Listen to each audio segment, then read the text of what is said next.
ഈ വീടിൻ്റെ തൊട്ട് അടുത്തൊരു പറമ്പിൽ നിന്നുള്ള തെങ്ങ് കടപുഴകി ഈ വീടിൻ്റെ മേൽക്കൂരയിലേക്ക് വീണ സമയത്ത് ഈ ഒരു കുടുംബത്തിലെ ഗ്രഹനാഥയും 3 കുട്ടികളും അടക്കമുള്ളവർ ആ ഒരു മുറിയിൽ ഉറങ്ങുകയായിരുന്നു. ആ സമയത്താണ് ഇത്തരത്തിലുള്ള ഒരു അപകടം സംഭവിച്ചത്. ഈ ഒരു വസ്തു ഉടമ നല്ല സമ്പത്തിയുള്ള ആളാണ്. അവരുടെ വസ്തുവാണിത്. അവർ താമസിക്കുന്ന അപ്പുറത്ത് വേറെ 1-2 വീടുണ്ട്. ഇതേക്ക് നിങ്ങൾ പോലീസ് സ്റ്റേഷനിൽ പോയതല്ലേ, ഇനി കോടതി വഴി ക്യാഷ് പൈസ വാങ്ങിയാൽ മതി എന്നുള്ളൊരു അഭിപ്രായം പുള്ളി പറഞ്ഞായിരുന്നു. സ്ഥലത്തെത്തുകയോ ആ വീട്ടിൽ പോയി സംസാരിക്കുകയോ അത്തരത്തിലൊരു സാഹചര്യം അതെ തുടർന്ന് ഒരു തവണ താങ്കൾ സംസാരിച്ചു, പിന്നെ ഫോൺ എടുത്തില്ല. അത് മനസ്സിലായി. ഞാൻ ഒരിക്കലല്ല 2-3 പ്രാവശ്യമായിട്ട് സംസാരിച്ചു. അവർ പിന്നെ ഫോൺ എടുക്കാതിരിക്കുന്നതിന് എന്ത് ചെയ്യാൻ പറ്റും? ഓക്കെ സാർ, മനസ്സിലായി. സാർ എത്തിക്കഴിഞ്ഞു കഴിഞ്ഞാൽ തീർച്ചയായും ഇന്ന് തന്നെ മരം മുറിക്കും. ഓക്കെ സാർ, വന്നു കഴിഞ്ഞാൽ എന്തായാലും ഇന്നൊരു മരം മുറിക്കുമല്ലോ, ഉറപ്പായിട്ട്. അത് ഉറപ്പ് പറയാൻ കഴിയുമോ?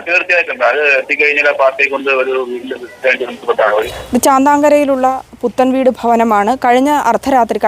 കഴിഞ്ഞ ദിവസം ഇന്ന് വെളുപ്പാങ്കാലത്തോടുകൂടി ശക്തമായ കാറ്റും മഴയൊക്കെയാണ് നമുക്ക് തിരുവനന്തപുരം ജില്ലയിൽ അനുഭവപ്പെട്ടത്. ഈ ഒരു വീട് കുറച്ച് പഴക്കം ചെന്ന വീടാണ്. അതുപോലെ തന്നെ ഈ വീടിൻ്റെ തൊട്ട് അടുത്തൊരു പറമ്പിൽ നിന്നുള്ള തെങ്ങ് കടപുഴകി ഈ വീടിൻ്റെ മേൽക്കൂരയിലേക്ക് വീണ സമയത്ത് ഈ ഒരു കുടുംബത്തിലെ ഗ്രഹനാഥയും 3 കുട്ടികളും അടക്കമുള്ളവർ ആ ഒരു മുറിയിൽ ഉറങ്ങുകയായിരുന്നു. ഞാൻ ഈ കാറ്റടിച്ചുകൊണ്ട് വെളിയിലോട്ട് പോയി നോക്കിയിട്ട് ഞാനകത്ത് കയറി മോള് താഴെ കിടങ്ങി.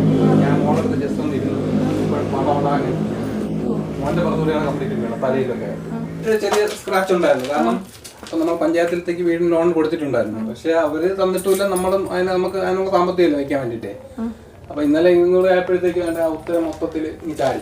ഇനി ആ നിമിഷം ഇതൊക്കെ വീഴും. എനിക്ക് ഈ ഒരു സംഭവം നടന്നിട്ട് ഇന്നിപ്പോൾ വൈകുന്നേരമാകുന്നു, മണിക്കൂറുകൾ പിന്നിടുന്നു. ആ ഒരു തെങ്ങ് മുറിച്ചു മാറ്റുവാനുള്ള നടപടി പോലും ഉണ്ടായിട്ടില്ല എന്നുള്ളതാണ്. പഞ്ചായത്തിൻ്റെ ഭാഗത്തു നിന്ന് വലിയൊരു അനാസ്ഥയാണ് ഉണ്ടായിരിക്കുന്നത്. രാവിലെ ഇവിടെ വന്ന് മെമ്പർ നോക്കിയെന്ന് പറയപ്പെടുന്നു. എന്നാൽ കൃത്യമായിട്ട് നടപടിയൊന്നും സ്വീകരിച്ചില്ല. കുടുംബം നമ്മോടൊപ്പം ചേരുകയാണ്. ചേട്ടൻ്റെ പേര് നസീർ എന്നാണ്. ചേട്ടൻ്റെ പേര്. അപ്പം നമുക്ക് നസീർ ഇക്കയോട് തന്നെ വിവരങ്ങളൊക്കെ ചോദിച്ചറിയാം.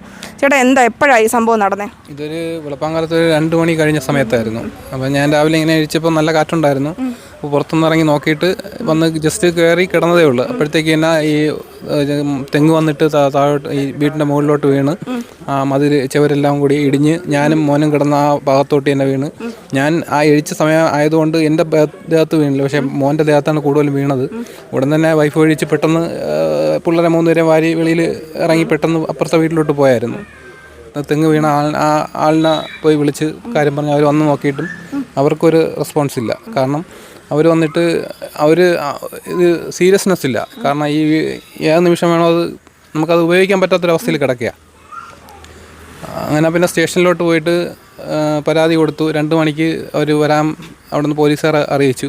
പക്ഷെ നമ്മൾ 3 മണി വരെ അവിടെ വെയിറ്റ് ചെയ്തവർ വന്നിട്ടില്ല.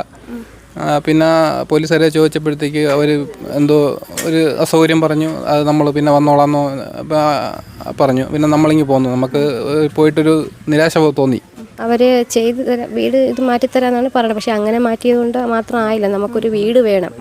അല്ലാതെ നമുക്ക് കാരണം മൊത്തത്തിൽ ഇങ്ങനെ പോയിരിക്കല്ലേ. ഇപ്പോൾ അവർ കേടുവന്ന ഭാഗം മാത്രം ചിലപ്പോൾ അവർ ശരിയാക്കി തരുമായിരിക്കും. പക്ഷെ ബാക്കിയുള്ള ഭാഗം നമ്മൾ എന്ത് ചെയ്യും? അതുകൊണ്ട് ലൈഫ് മിഷൻ പദ്ധതി പ്രകാരം നമുക്ക് എങ്ങനെയെങ്കിലും നമുക്കൊരു വീട് വേണം. അത് മാത്രമേ പറയാനേ ഉള്ളൂ. ഏറ്റവും പാവപ്പെട്ട ഒരു കുടുംബമാണ്, പഴയൊരു വീടുമാണ്. അപ്പോൾ ഈ പാവപ്പെട്ട ആൾക്കാരായതുകൊണ്ടാണ് ആരും ഇവരെ ഗവനിക്കാത്തത്. സ്ഥലം മെമ്പറായ സലീമിക്ക നമ്മോട് ചേരുകയാണ്. അപ്പോൾ അബ്ദുൽ സലാം നമ്മോടൊപ്പം ചേരുകയാണ്. അപ്പോൾ എന്താണ് ഈ ഒരു സംഭവം നടന്നിട്ട് മണിക്കൂറുകളായി? താങ്കൾ എപ്പോഴാണ് അറിഞ്ഞത്? ഞാൻ രാവിലെ 8 മണിക്ക് അറിഞ്ഞു. 8 മണിക്കല്ല 7:30 അറിഞ്ഞ് 8 മണിക്ക് ഞാൻ ഇവിടെ വന്നപ്പോൾ ഈ തെങ്ങിൻ്റെ ഈ വസ്തുവിൻ്റെ ഉടമസ്ഥൻ്റെ ഉമ്മ ഉണ്ടായിരുന്നു. അവർ പറഞ്ഞത് ഉടനെ ആളിനെ വിളിച്ച് മുറിച്ച് മാറ്റുമെന്നാണ് പറഞ്ഞത്. അതോടെ ഞാൻ ഇവരുമായിട്ട് വില്ലേജിൽ പോയി വില്ലേജ് പരാതി കൊടുത്തു. വില്ലേജ് പരാതി കൊടുത്തില്ല. കാര്യം ഫാം ഇല്ലാത്തതുകൊണ്ട് കൊടുക്കാൻ പറ്റിയില്ല. 2021 ലിസ്റ്റിൽ വീടുണ്ട്, പക്ഷേ സർക്കാർ നടപ്പാക്കില്ല. സർക്കാർ നടപ്പാക്കാതെ പഞ്ചായത്തിന് ചെയ്യാനും പറ്റില്ല. ഒരാളിന് വ്യക്തിപരമായി വീട് കൊടുക്കാൻ പറ്റില്ലല്ലോ. കൊടുക്കാൻ തയ്യാറാണെന്നോ അതോ വീട് ശരിയാക്കി കൊടുക്കാതെ മരം മാത്രമേ മുറിക്കുകയുള്ളൂ? വീട് ഭാഗികമായി ശരിയാക്കി കൊടുക്കാമെന്നാണ് അവർ പറഞ്ഞത്. നിലം പൊത്തി വീഴുക എന്നുള്ളതേ ഉള്ളൂ. അപ്പം ഇവർ നടപടി വൈകുമ്പോൾ പഞ്ചായത്തിന് അവർക്കെതിരെയും നടപടി എടുക്കുന്ന സെക്രട്ടറി ഇല്ല. അതുകൊണ്ട് നാളെ പറ്റുള്ളൂ. ഇത് ഓൺലൈൻ വാർത്ത 24/7 എന്നാണ് വിളിക്കുന്നത്. സാർ, ഇവിടെ കഠിനംകുളത്ത് ഒരു നസീറിൻ്റെ വീടിൻ്റെ മേളിലേക്ക് പഴയൊരു കെട്ടിടം, അതിൻ്റെ മേളിൽ ഈ ഒരു അയൽവാസിയുടെ തെങ്ങ് വീണ് കിടക്കുകയാണ്. അപ്പോൾ സ്റ്റേഷനിൽ പരാതി തന്നിരുന്നു എന്നാണ് നമുക്ക് ഇവിടെ വന്നപ്പോൾ മനസ്സിലാക്കാൻ പറയുന്നത്. അപ്പോൾ മെമ്പർ ഇവിടെയുണ്ട്, വീട്ടിൻ്റെ ഉടമസ്ഥനും ഇവിടെയുണ്ട്. പക്ഷേ ഇത്രയും സമയമായിട്ട് ഇന്ന് പുലർച്ചെ നടന്നതാണ്. പക്ഷേ ഇത്രയും സമയമായിട്ട് ആ വീട് തെങ്ങ് മാറ്റി കൊടുത്തിട്ടില്ല. മാത്രമല്ല വീടിൻ്റെ ഉള്ളിലോട്ടാണെങ്കിൽ നല്ല പൊട്ടലുണ്ട്. വീട് ഏത് സമയം നിലം പൊത്താം. അവർ ഭക്ഷണം പോലും കഴിക്കാതെ നിൽക്കുകയാണ്.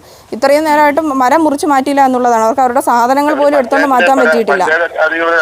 പഞ്ചായത്ത് അധികൃതരെ അറിയിച്ച് വാർഡ് മെമ്പർ വന്നപ്പോൾ തന്നെ ഞാൻ പറഞ്ഞിരുന്നു, നമുക്ക് ഇവിടെ ഒരു വണ്ടി ഉള്ളതിപ്പോൾ നമ്മളൊരു റിമാൻഡുമായിട്ട് ബന്ധപ്പെട്ട് പുറത്ത് സംസാരിക്കാൻ പുറത്ത് പോയിരിക്കുകയായിരുന്നു. ഞാൻ അവരുടെ വൈകുന്നേരം അവിടെ എത്താമെന്ന് അവരോട് പറഞ്ഞിട്ടുണ്ടായിരുന്നു. അപ്പോ ഇപ്പൊ അവരെ പഞ്ചായത്തിൽ ആദ്യം അറിയിക്കാൻ പറഞ്ഞിട്ടുണ്ട്. ഇപ്പൊ നിലവിൽ പഞ്ചായത്തിൽ വന്നിട്ടില്ലെന്നാണ് പറഞ്ഞത്. മുറിച്ചിട്ടില്ല. അവർ ഈ ഒരു തെങ്ങിൻ്റെ ഉടമ, തെങ്ങ് നിൽക്കുന്ന വസ്തുവിൻ്റെ ഉടമയെ വിളിച്ചിരുന്നു. പക്ഷേ അവർ ഇതുവരെയായിട്ട് ഫോൺ എടുത്തിട്ടില്ല, ഫോൺ എടുക്കുന്നില്ല. ഇത് മുറിച്ച് മാറ്റാനുള്ള നടപടിക്രമങ്ങളൊന്നും ഉണ്ടായിട്ടില്ല. പ്രാഥമികമായിട്ട് ഇത്രയും സമയം കഴിയുന്നു, അവർക്ക് സാധനങ്ങൾ എടുത്ത് മാറ്റാൻ പറ്റുന്നില്ല, ഭക്ഷണം കഴിക്കാൻ പറ്റുന്നില്ല. ഒരു വീടിൻ്റെ പുറത്ത് ഇങ്ങനെ നിൽക്കുകയാണ്. എന്ത് ചെയ്യണമെന്ന് അവർക്ക് അറിയില്ല സാർ. ഞാനിപ്പോ ഞങ്ങളുടെ വാഹനം റിമാൻഡിന് വേണ്ടി പോയി. ഞാൻ വണ്ടി വന്ന ഉടനെ ഞാൻ അങ്ങോട്ട് വരും. സാർ എപ്പോൾ എത്തും സാർ? സമയം പറയാമോ? ഏകദേശ സമയം എപ്പോൾ എത്തും എന്നുള്ളൊരു സമയം? ഇപ്പോ ഞങ്ങളുടെ വാഹനം എത്തിയാൽ ഇപ്പൊ 4:50 വണ്ടി ഇപ്പൊ റിമാൻഡിന് വേണ്ടി ഞാൻ ഒരു കേസിന്റെ റിമാൻഡിന് അബ്കാരി കേസുണ്ട്. അപ്പൊ അതിന്റെ റിമാൻഡിന് വേണ്ടി കൊണ്ടുപോയിരിക്കുന്നത്. അപ്പൊ അത് കഴിഞ്ഞ ഉടനെ തന്നെ ഒരു 10-15 മിനിറ്റ് വണ്ടി എത്തുകയാണെങ്കിൽ ഞാൻ 15 മിനിറ്റ് എത്തും.